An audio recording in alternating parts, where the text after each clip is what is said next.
Welcome back to Beyond Wisdom. What you're about to hear isn't a theory, a motivational script, or an exaggerated promise. It's my personal 60-day experiment in semen retention. Every mental twist, physical shift, and emotional battle as it happened. It started quietly, too quietly. One night, 2:00 a.m., I was lying in bed, staring at the ceiling fan. My body felt heavy.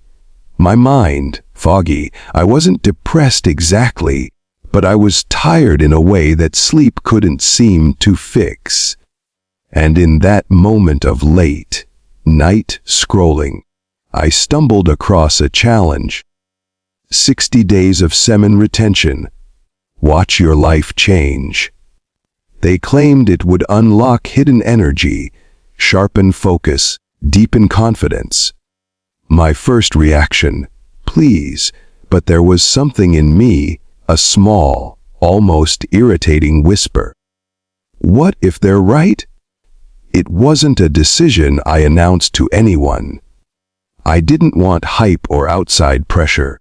I wanted to treat it like an experiment, track my days, log my feelings, watch for changes, if any. Phase 1. The honeymoon week, day 1 was nothing.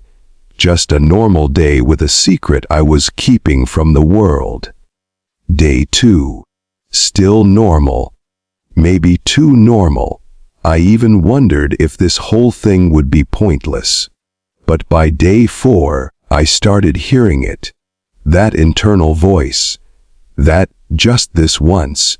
Whisper, sneaky, persuasive, offering me a quick dopamine hit like a handshake I'd accepted 1,000 times before. By day 7, the battle lines were clear. On one side, my comfort zone, my familiar habits, my brain craving the instant reward. On the other, the experiment, my curiosity, my desire to see what was actually possible if I stopped. This was my first observation. Urges have a personality. They don't just show up. They negotiate. They bargain. They promise. Phase 2. The withdrawal zone. This was when the experiment started to get messy. My brain hated losing its easy fix. Suddenly, I noticed triggers everywhere. A bored scroll through social media, a random scene in a movie, even something as small as feeling unproductive at my desk. Normally, I'd escape into release without a second thought. Now, I had to sit with it. Psychology calls this urge surfing, riding the wave instead of fighting or instantly satisfying it. At first, it was exhausting. I had moments of irritability that felt unexplainable to anyone else. Nights where I tossed in bed, even dreams that were more vivid than I was used to. But slowly, I realized something. Every time I didn't give in, there was a quiet residue of pride left behind. And that pride, small as it was, began stacking up. Phase 3. The clarity breakthrough. By the 3-week mark, something in me shifted. Urges were still there, but they weren't as sharp or loud. They were more like passing weather than storms. That pause, that tiny gap between desire and action, started showing up in other parts of my life. I'd catch myself about to say something reactive and stop. I could sit longer with a work task without drifting into distractions. My focus felt anchored, like my mind wasn't leaking energy every hour. My mood was different, too. The restless irritability from the withdrawal zone was replaced by a calmer kind of confidence. I wasn't walking around feeling like a superhero. I just wasn't apologizing for my presence anymore. I became more aware of my triggers, my thought loops, my stress responses. It was as if I was slowly moving from being driven by impulse to being driven by choice. Phase 4. Physical feedback. This is where I started noticing the body catching up to the mind. My workouts had more consistency. I recovered faster between sets. My posture subtly improved. I stood taller without realizing it. Was it all from semen retention? Not exactly. I think it was the cascade effect. Doing one hard thing made me want to do other hard things. My diet cleaned up. My sleep routines became stricter. I started protecting my mornings like they were gold. Sleep, by this point, was different. In the beginning, it had been restless. Now, it was heavier, deeper.